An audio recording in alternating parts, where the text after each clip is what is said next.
A very good evening. We are coming back again after the first episode. We are here again, and we are blessed to have one of our own. Of course, she has been with us. She has always shown support, and of course, today is a blessing to link up with her, and of course, to discuss a very important aspect of the society, that is health issues. We are going to dive into the discussion, of course, to look and to cite out some of the examples of the causes and the prevention of the public when it comes to the health issues. We are not going to touch much about the governing bodies, that is the SHA, NHIF, and of course other relevant bodies, but we are going to look at the social aspect of it and of course at large effects that they bring to the society. So join us this evening wherever you're watching from. Welcome.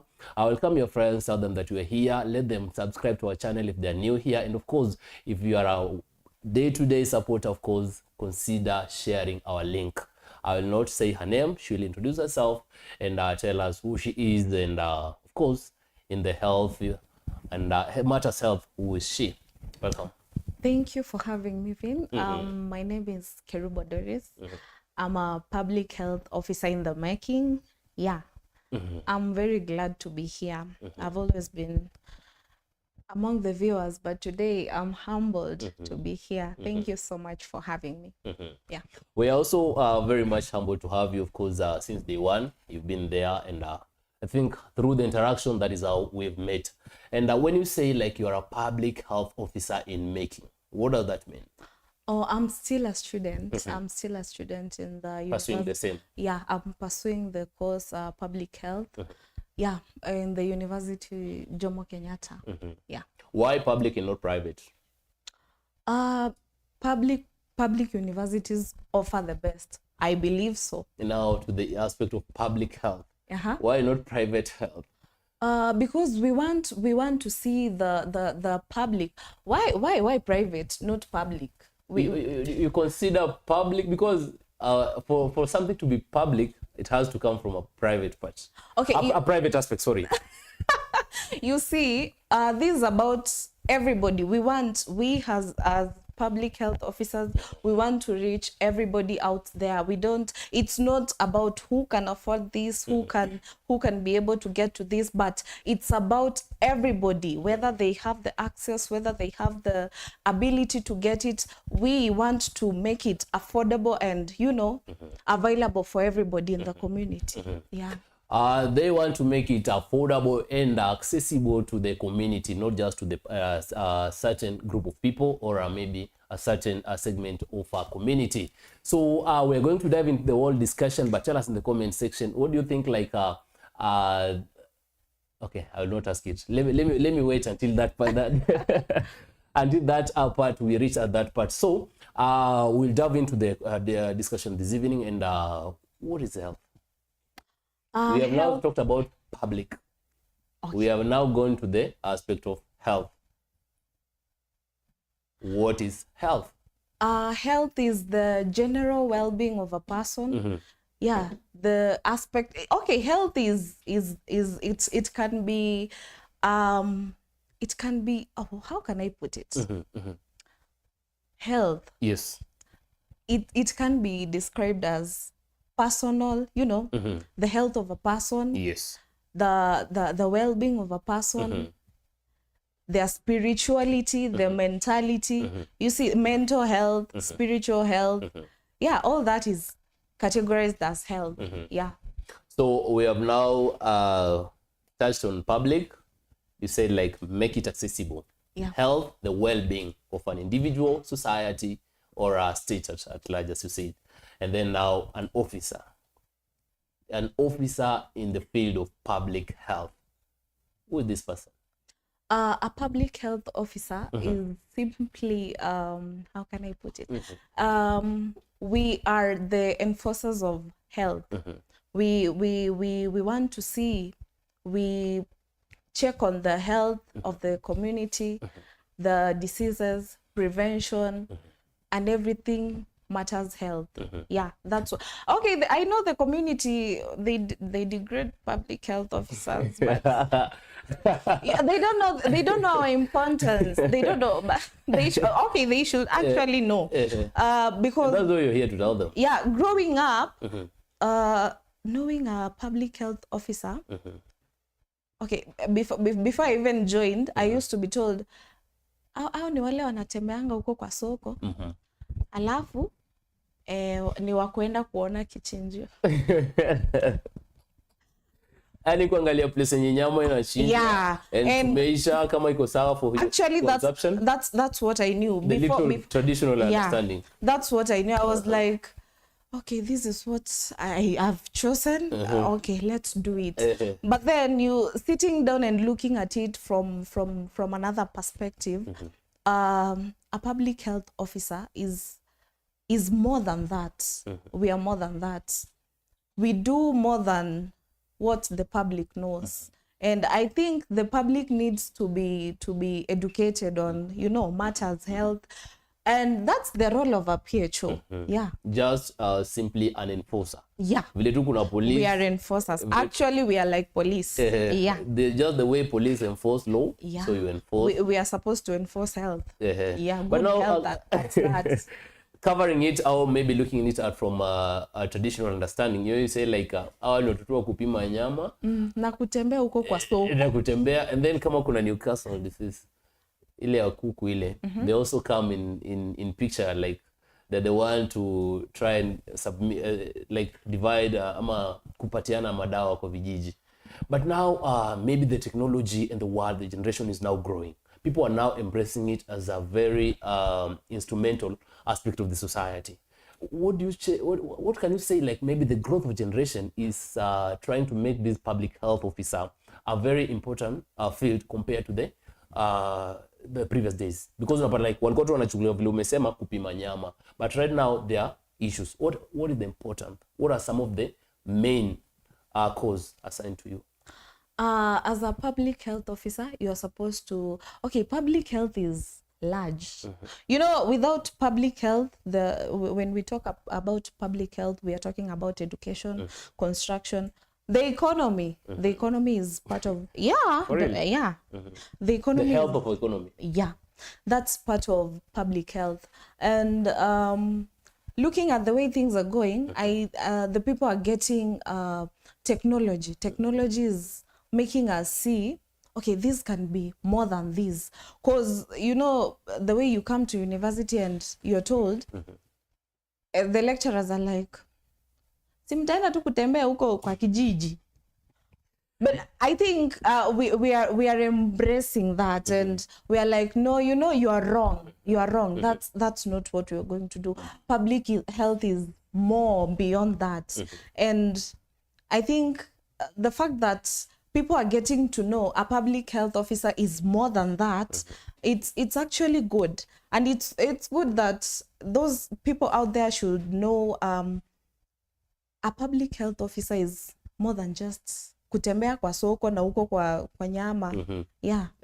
Yeah. Is make the difference between a public health officer and a community health. Onitunga community health officer. Yeah, make the difference to us. A public health officer oversees, and a community, okay, there's no much difference, but a public health officer oversees like literally everything. Did you know, kwanza, you cannot construct a house if I haven't signed that?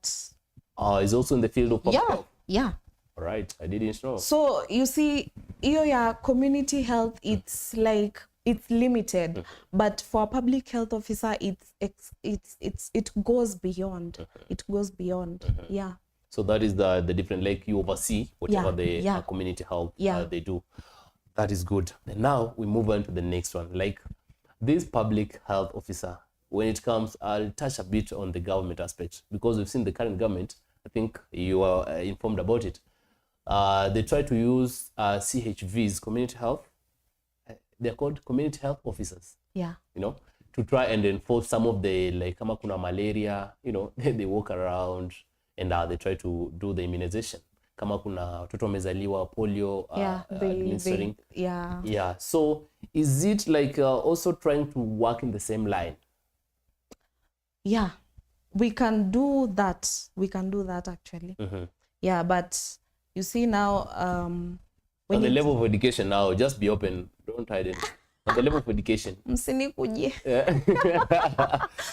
Okay, I think public health officers are more informed compared to community health officers. Yeah. The knowledge there is, okay, sometimes I say public health is mini nursing, because whatever I learn as a public health officer Yes. is what a nurse is learning. The difference is I'll learn about some more things about the community, about what is going on, and you know, a nurse is just based in the hospital, and me as a public health officer, I need to know as things that a nurse knows. I can administer first aid, I can do all that, and many more. Yeah, that's the difference. Why are you not considered doctors? Because if you're having all this knowledge, it means like you are. You see, there's a thin line that separates you and with doctor, nurses. exactly. And why should you just be called doctors? Okay, we are doctors. Yeah, we are doctors. Mnafichia tu. Ni vile hatutaki kushow off. We are doctors. Yeah. Unajua nikienda huko ushago sahii mimi nikavaa ile lab coat yangu. Si wataniita daktari. They'll call me daktari. Literally. They'll call me daktari. We are like doctors. Yeah. Now, looking at this, when you say we're dealing with the public entails a lot, ranging from political, economical, and of course social. I'll come to the social aspect. When you look at it, unapata like there are many diseases sometimes in a rise. You know, in your field of operation, in your field of study, what do you think that some of the common diseases that arise from just arise from the public or the community, of course? Like some of the you can just mention them. Some of the diseases that zina arise tu kutoka kwa community, whether zinakwanga waterborne or maybe like the of course zile za ku yani hizo. Yeah, I get you. Most of the diseases are mostly waterborne. Kwanza kama sahi there's it's rainy. You get the communities are not so well informed of what is going on, and they end up contracting diseases like malaria, tuberculosis, typhoid, and you see.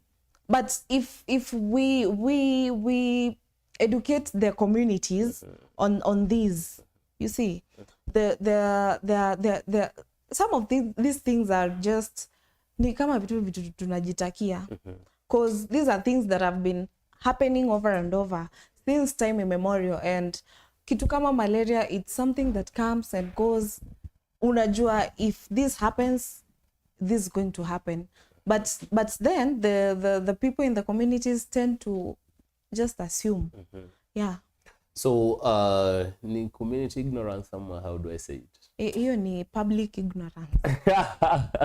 It's a public ignorance. Tell us in the comment section, what do you think like is the perception of the community towards some of the waterborne diseases? The diseases ambazo zinawanga zina arise. Like is it just an ignorance that we give a breeding site to such like diseases, or it is something that keeps on reoccurring as much as the generation is concerned?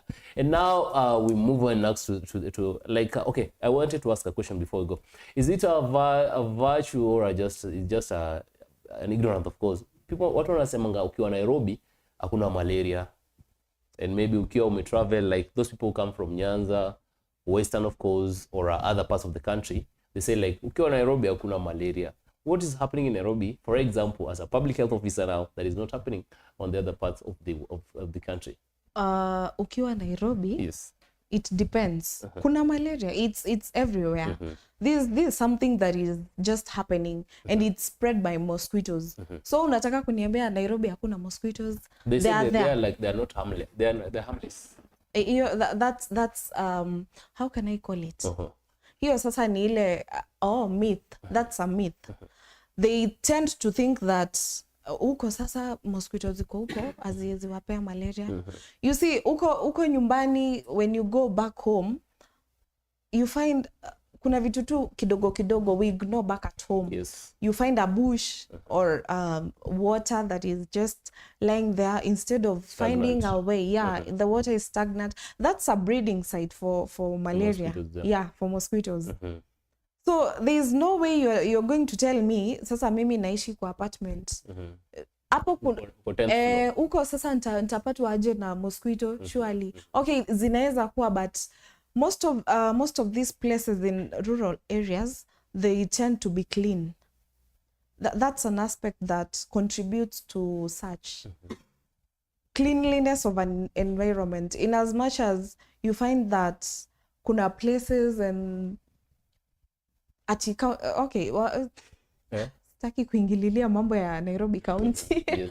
You find that these places are so clean, and kuna places too chafu kama tuseme Githurai huko. You can't tell me huko hakuna mosquitoes that will cause malaria. There definitely are. Yeah, but you as an individual, you have to take preventive measures against that.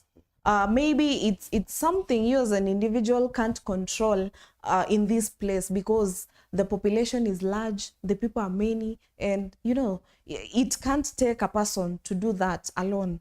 It takes a community to create a healthy environment. So when you can't do that as a person, you take preventive measures.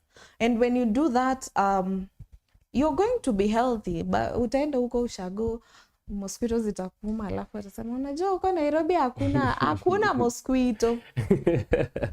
So it is just a myth. Yeah, that's a myth with people. Hakuna ati mosquitoes ziko huku ziko harmless na zingine, no. That's something that they have created. Yeah, that's something they have created in their minds. Yeah. Of course, that is something that they have created in their minds. And of course, while talking about this, we are talking for the welfare and the betterness of our community and our society, of course. And if you have all these being healthy, we have a proper and a working state. Before we leave, maybe we walk away from the community aspect. What do you think now as a public health officer are the benefit of a healthy society? Social, economic, even political. A healthy society, a healthy community contributes to a lot, literally everything. You cannot tell me that socially a community can move forward if the people there are sick. Unajua, a healthy society leads to, you know, a productive society, because when people are healthy, kuna hiyo nguvu, you know, wale wa ushago wataenda shamba, yeah, wale wa kuenda biashara wataenda biashara, and all that. So when a society is healthy socially, you see, we get the bila public health, pia economy, it will lag behind. It will lag behind. So when a community is healthy, you know, most of the time is spent on doing something that is resourceful, doing something that is going to generate wealth for the community. Yeah. So there's much, actually 99%, as according to what you're saying, when it comes to a healthy society. Before we dive into the next maybe topic of discussion, I think we keep on saying, of course, share and welcome your friends to subscribe to our. If you're watching and you've not subscribed, consider subscribing, because Mopo TV is your passport to adventure.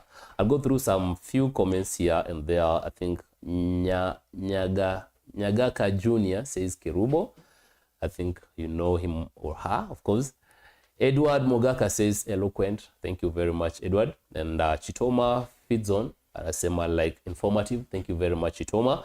Arnold Museti says like nice work. Keep it up, following from Buruburu. Thank you very much, Arnold. You. And Sengere Jeremiah. Jeremiah. That's my brother. All right. Jeremiah. It's Jeremiah. It's okay. It's Jeremiah. Yeah. You know, Gen Zs have their own pronunciation. Yeah, it's Jeremiah. Jeremiah. So, anaitwa Sengere Jeremiah, Sengera. right? Sorry, it's okay. Say proud of you, baby sis. And of course, Ruth Bosire anasema very informative. Keep going, girl. As a future PHO, what would you do different to impact lives of people in a society? I think you'll answer that. And then of course, Bernard Mosomi anasema hapo sawa. Bernard Mosomi anarudi anasema like, oya, no igwa. Okay, that is kissing. Nomoigwa Mokwanie. I don't know what he means with that. Oh, he means that's my niece. Say hi. Okay. Yeah. So I think it will be very important before we move to the next discussion. I think time is also running. We get to answer this Ruth Bosire, who says, like, as a future PHO, what would you do different to impact this, the people in the society? Currently, there's this, as we said, the myth Yes. that goes on with the community. A PHO does not, and it goes like that to even the people. We as PHOs, I hear my colleagues. Okay, can I call them colleagues? Yeah, my colleagues. They usually say, kazi, mwingine amegraduate. I have a friend who graduated and they were like, mimi siwezi fanya hiyo kazi. Hiyo pesa wananilipa ni kidogo, but there's so much more that we don't see with public health. There's so much more that I think the people nowadays are so self-centered. This doesn't pay well, so I'm not going to do this. This doesn't do this.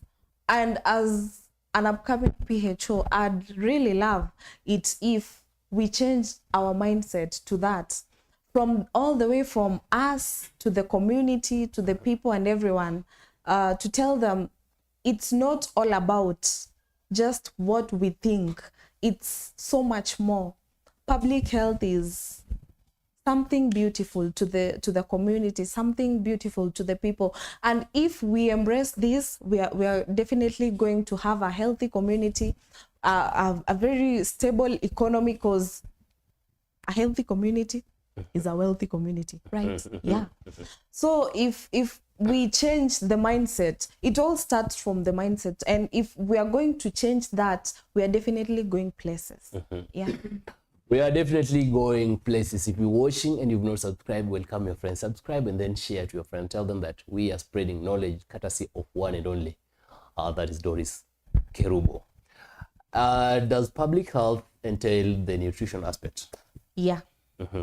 As a public health officer, you have to take, I hear people do nutrition as a course.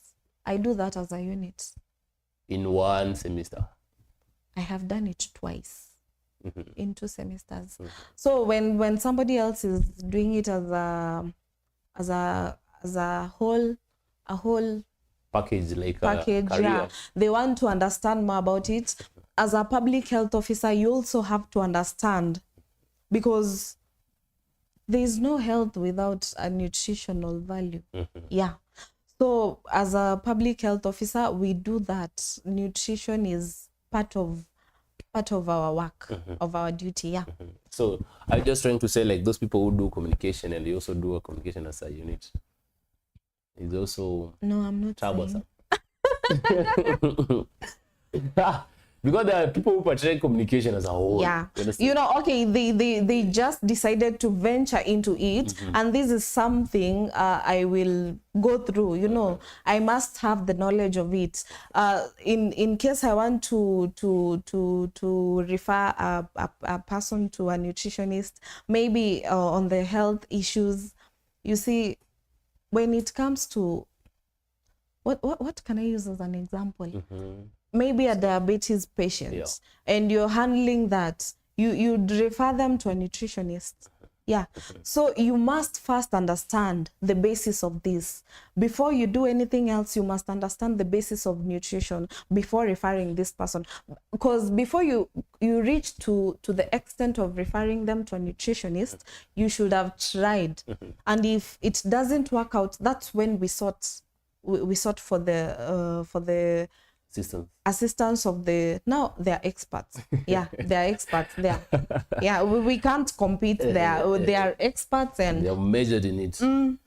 We just let them do their thing. I was now to go into the next question, of course, or the discussion is, are we just running much into drugs, curative drugs, of course, more than we are undermining or rather underrating the aspect of nutrition to be a solution to some other diseases in the community or in the society? The generation today, honestly, I think we tend to do a lot of drugs, than we should think of the nutrition aspect. Yeah.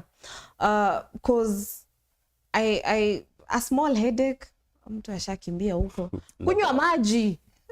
Unakimbia nini? Okay. Personally, I'm not a fan of medicine, but what do you mean something small, you're in the hospital? No, actually they don't go to the hospital.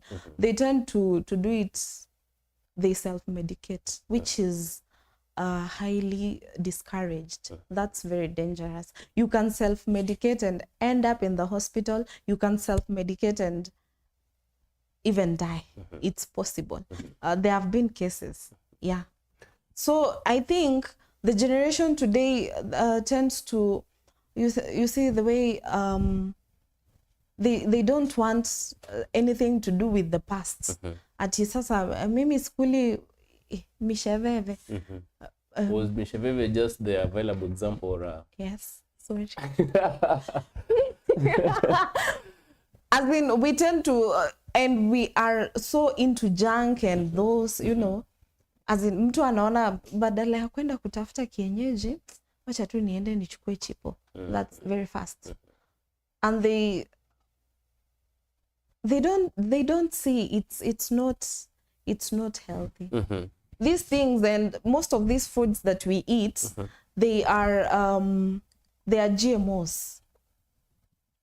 Those things are not good. Okay, they are not good. But are you just despised like seeing them use it? Now let me ask you this. Let me ask you this. Looking at it, because I want to have maybe we want to exploit it all when it comes to nutrition as a solution to some of the diseases in the community or in the society. Because we say a healthy community is a productive community. yeah, For example, kitambo sasa. Unajua kuna ile kuna zile mboga zilikuwa kali kwa mfano. You know, you'd hear like acha niseme mchicha, unapata like mtu akona sukari. Sukari is diabetes, no? yeah. Yeah, so unapata like mtu akona sukari anaambiwa like kikula mchicha it helps to lower the level of diabetes in the body. Then unapata like by time it is not there.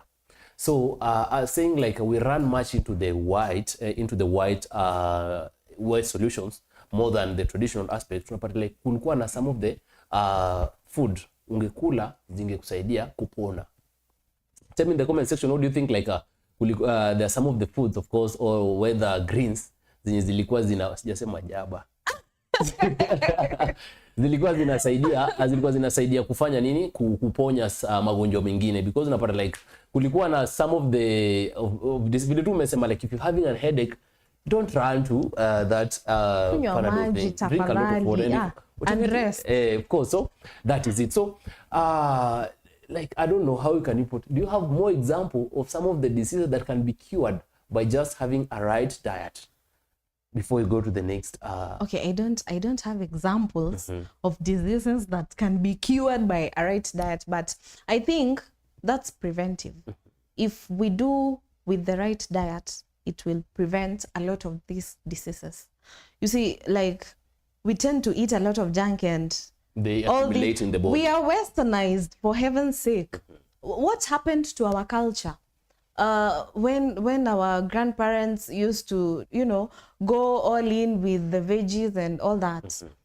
Now we tend to live like the people from the West, and if we avoid that, okay, there are some of the things, if we avoid them, we are going to avoid some of the diseases, because some of these things, they end up even they block our what can I use? Or digestive systems or yeah.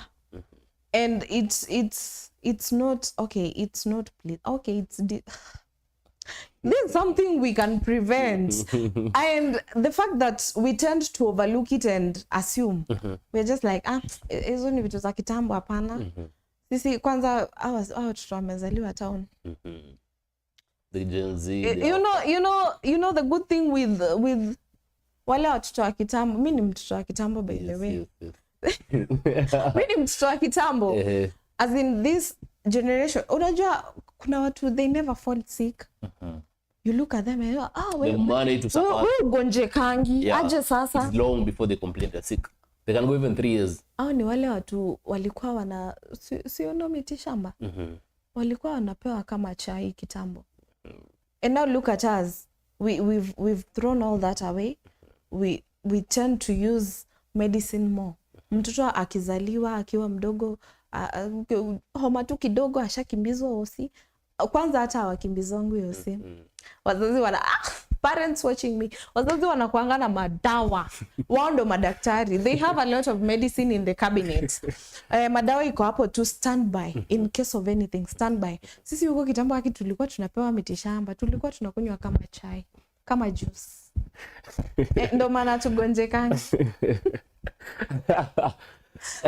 I think if we go back and try to embrace our life the way it was there before, some of these things we can avoid them. Yeah. We can do away with them. We can do away with them, honestly. A healthy society is a productive society. And when you say a productive society, is a society that is growing each and every day. A multiplication. Did God say that? Yeah. Multiply, right? Yeah. So definitely looking at our nutrition aspect, you get at, now we want just to go deep into it as maybe finalize because also time is running on our side. Like, okay, wacha niseme tu kwa mfano watu wanatoka Western. Those people maybe who come from Western can attest to this. Like, unapatanga like, they tend to say like, ukikula ugali, no, with hizo greens, like you become so energetic. And of course, being energetic as a man, as a woman, it leads to productiveness. Whether by reproduction or of course just doing work and supplementing for the family. And those people maybe who come from Pwani or maybe the other part of maybe mountain, say like they can do with as little as maybe Indomie, you know. Is this a major issue also affecting a productiveness of our society? The kind of food we feed, okay, the kind of food the society feeds men. Let me now be open to it. Why is it men? Or the society in general? Let's just use the society. You see, it doesn't really mean that. Okay, nowadays people go to the office and work. So nataka kuniambia sasa now that man, that lady has gone to the office. Aya sasa akule ugali na mboga. It doesn't make sense. Just eat what the body is enough, what is enough for the body.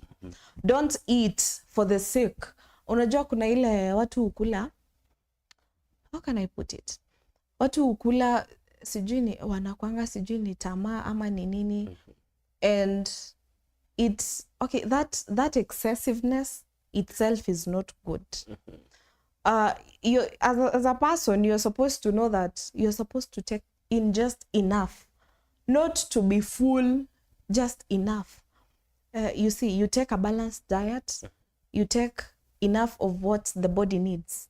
You know, you're supposed to know if I take this and this, the body is supposed to take in this, the rest will be waste. So the fact that some people tend to eat a lot, let me tell you today, the body takes in what it wants to take. The rest becomes waste, and you know that. So there is no need for you to take in a lot, and you can just take in just a portion that is enough. Back there to nutrition aspect, the aspect of balanced diet, just as you're saying, like take what is necessary for the body, enough for the body, and leave the rest. So unapatanga like I'll be cultural, I'm nitakuwa community wise. I'm not maybe trying to say like I'm racist or maybe tribal or whatever, but unapatanga like it is assumed like men's from the other regions, of course, they're so heavy just because they consume a balanced diet. Unapata mwanaume anakula ugali, anakula mboga, anakula nduma, anakula miogo, and then he's into it. Now the current generation will not defy the question, will not defy the aspect, will not defy the times we are living. The current generation, women's, of course, unapata young ladies, they prefer to have a relationship. Of course, it is part of health status of a society. So they prefer to get men's from a region. They believe like these people mean business when it comes to taking care of the society because they are productive, whether physical or the other way. is this also a very considerate issue of the community and society? Because unapata watu wengine wanakula ugali na mboga wanalala, wengine wanakula indomie na whatever it is. When it comes to production hawawezi fanana, like hawawezi fanana. Is it a major issue also facing the public when it comes to matters health and production? I don't think it is. Because why should it be? Because, okay, tuseme person A amekula indomie, a man or a woman. Person B amekula chapati, ugali, whatever it is. When it comes now to reproduction like segment, you see, now that depends. It depends. You feed on what you're comfortable with. Yeah, it depends on what you do. Uwezi niambia mtu wa mjengo atakula indomie alale. Na mtu anaenda kwa ofisi, mtu anaamka vizuri, anaweza kula indomie alale if they are okay with it. Yeah. Now let me go it this way. Can some children are born in the society? Naelewa. Some they have the right weight, na kwanga 2.5 kiwa mdogo, ndio? 2.5 mdogo kabisa. Don't ask me how. Okay, wanakuanga okay. So so the thing, unapata mwingine alikuwa like 2.5, mwingine alikuwa young. Then unapata like mwingine pia wanapik pole pole. Then some doctors would say like this is as a result of nutrition imbalance. Yeah, that happens. If a pregnant mom doesn't feed well, they're definitely going to affect the child when the child is born. And on the other hand, if you compare a mother who feeds well when they're still pregnant, they're going to give birth to, najua kuna wale wa mama wanajipenda. They want everything good. So when it comes to comparing, this mom who feeds well, you see, it's what the mom feeds that gets to the child. So if this mom feeds well, takes in a lot of water and all that, eats fruits, na kuna huyu mwingine hapa, maybe it's because they lack or something like that. Or the culture. Yeah. Just indomie, spaghetti. Yeah. Nini. Sasa hao ni watoto huko, okay, nisiwaingililie huko pwani. But sorry. But you see, there's a big difference between these two moms when they're giving birth. So if you compare the child of this mom who's been feeding well and the other one, this one definitely the baby will come out healthy and you know, katakuwa na weight. Wanakuanga wadogo lakini wanakuanga wazito.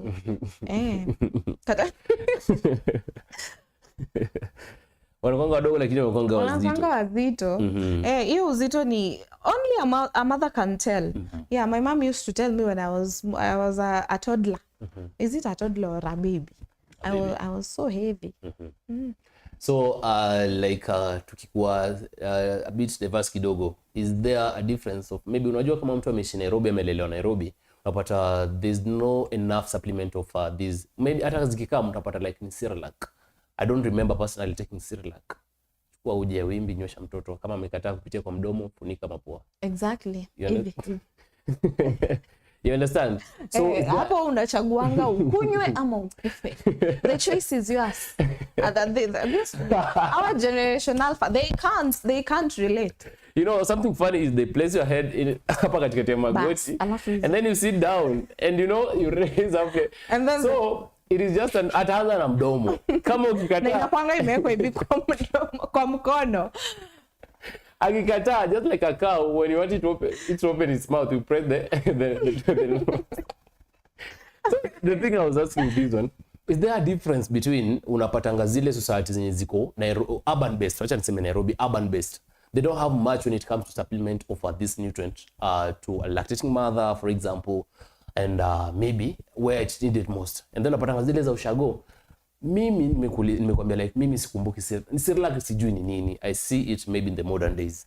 So is there a difference between unapatanga wale wanataka supplement zile za majuu like Cerelac, unapata kama sijui none hizo vitu sasa hizo you know more of them, lakini huko nyumbani mtoto anaanza kula mrenda, si bado ni mdogo, tuanze na mrenda. Miezi mbili tupo. And ugali ni ya nini? Ni ya kisiagi.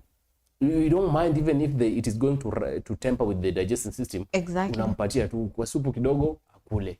So do you think there's the need for the government, of course, to try and initiate some of the aspects, some of the measures to make sure that our watu wako urban based pia wanapata the supplements, because unapata mtu amezaliwa Nairobi anaweza kuwa weak, sio Nairobi, urban, yeah, anaweza kuwa weak, lakini jitu ambalo limetoka Nyanza, jitu ambalo limetoka Nyanza ama Western ama mahali popote wherever it is, ama kwenye Hururu or wherever, ni jitu.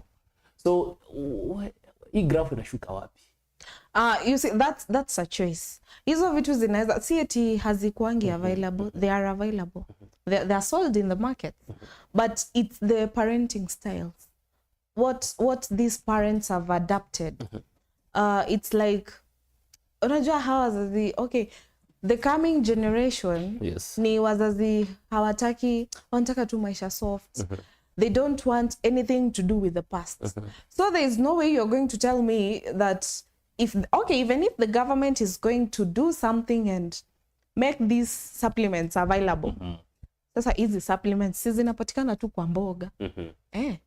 Na hizi vitu huuzwa kwa soko. Sio eti haziko, but I think the public tends to ignore, as in they just tend to see we can do something else other than that. So it's the choice. It's the choice of the public to take in what they want. Ours is to just enforce and tell them, you can do this and this.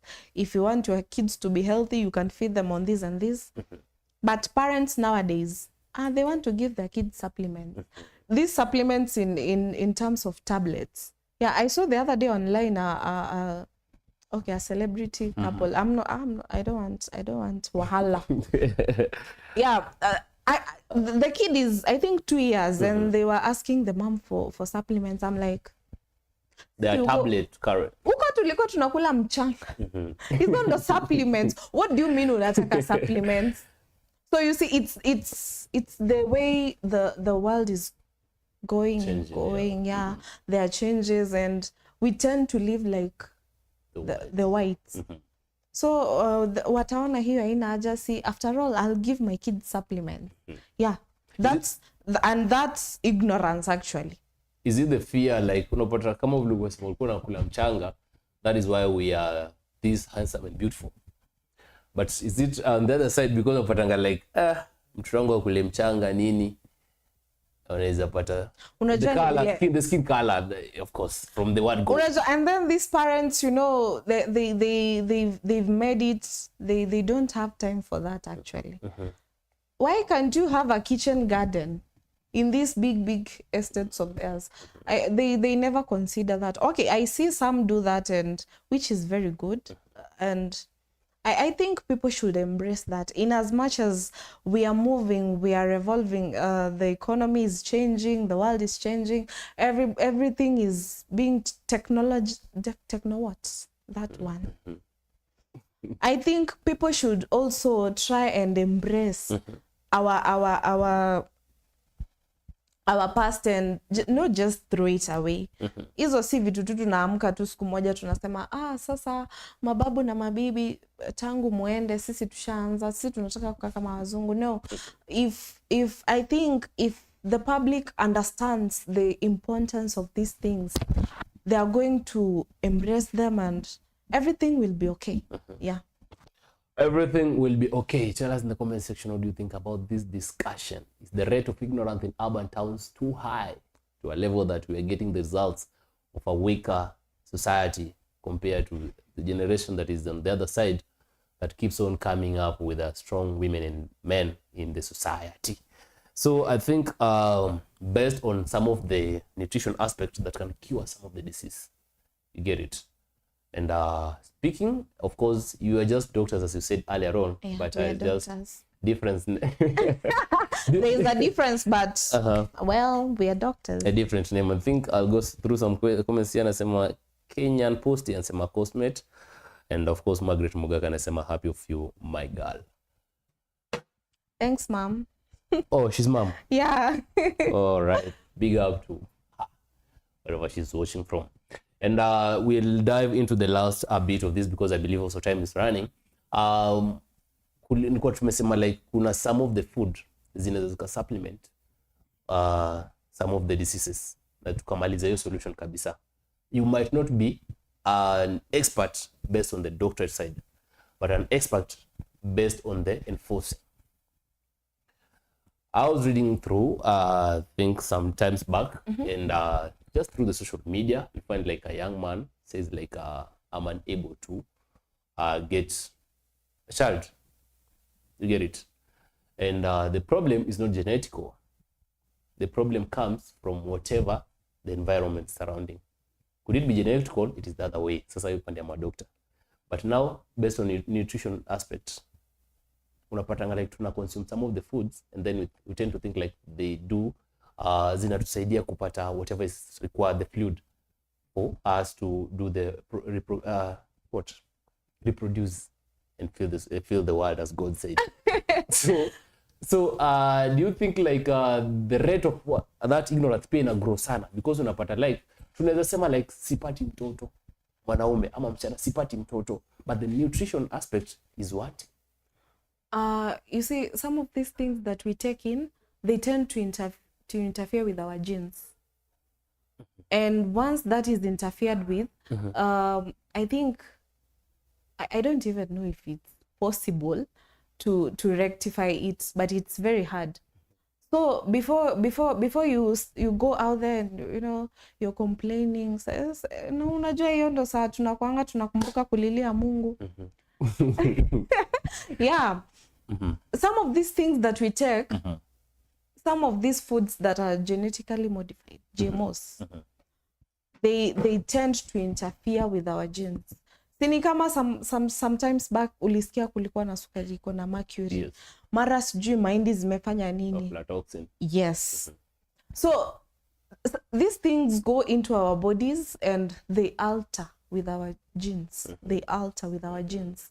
And that's where you find somebody complaining, this can't happen. Or if you get a child, they have problems. Complications. Yeah. Easy vitu, some of these things, they're so, what can I say?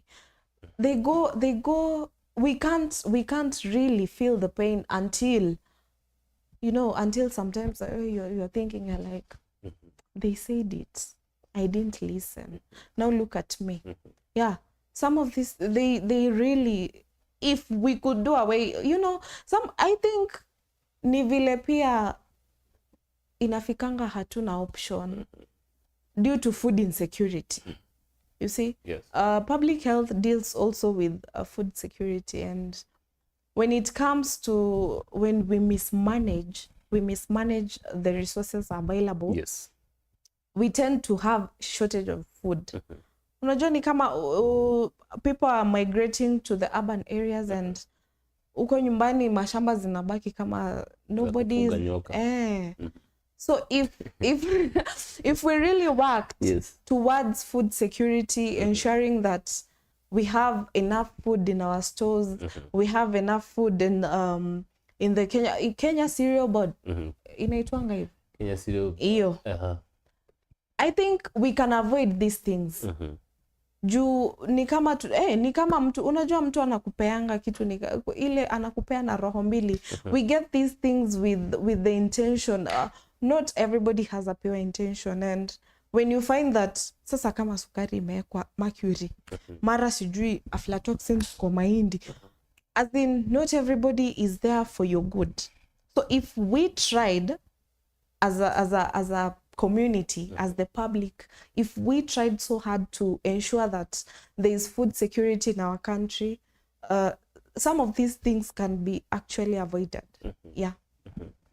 If we try so hard as a community to make sure that we are eradicating some of the aspect like mercury in the sugar, the issue of maize being affected with aflatoxin and other issues, we can curb this and have a healthy society. That is it from Doris Kerubo, who is here to impact knowledge, of course, on the health issues this evening. I don't know if you have any other question, any question in the comment section. I'm not seeing any question. And if you have any question before, I think we're remaining in the very little time, you can just pop it there. Less than 10 minutes we'll be done with this, so that in the next session or segment, we can get you the feedback that you require. But now to the closing part of this evening, I think being a public health officer, you work hand in hand with the government, because the government that leads the country. So of course, from an aspect that you can see that I'm not able to see, you can have some of the measures that you can recommend to the government, and some of the aspects that you can recommend to the society or the community at large, to make sure that we're having a very healthy nation, a very healthy and a productive country. Just as you look into that camera, some of the things that you can recommend to the government, the measures to curb some of the diseases like waterborne, as we said, and of course, what is the role of a community in response to the government? To begin with, let me begin with the community. As a community, it's very hard for one, as I said earlier, it's very hard for one to ensure that these things work. So it's good if we empower the community, we talk to the community. Most of these people in the communities are our mothers, our fathers, our grandparents, and they don't understand the importance of doing these things.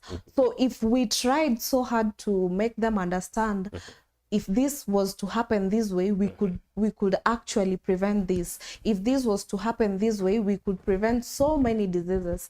So as a community, it's good to work hand in hand. That's why as a public health officer, it's my duty to go to the communities and, use the local dialect and explain to them thoroughly and tell them, if we do this and this way, because you can't do this. Okay, you can be having the mind of doing it, but if the community hasn't agreed, if you don't have the support of the community, trust you me, you're not going anywhere. You cannot do this. So in order for this to happen, the community out there need to come together, work together, and then, this can be a success. To the public, when it comes to preventive measures, these are things that we know, but we tend to assume. So if you're watching me, na huko kwenyu kuna kamsitu na maji imelalalala hapo because of the rains, it's good if we did prevent some of these things by doing the basics, maintaining hygiene. Hygiene is number one when it comes to matters health. So if anything at all, before we go to things that require resources to be done, ensure you start with your rule number one. As a public health officer, public health officers can tell you this. Rule number one is always hygiene, self-hygiene, and hygiene around the environment. To the government, I hope this reaches them. So to the government, it's good that just get them know. let me let them know. Okay, you see, some of these things cannot be possible with only the community. They need the help of the government. They need the resources. You see, uwezi ambia watu wa kijiji wakuje sasa sijui wameona huko dam and you want them to it can't be possible. So the government should be number one in ensuring that these things are happening.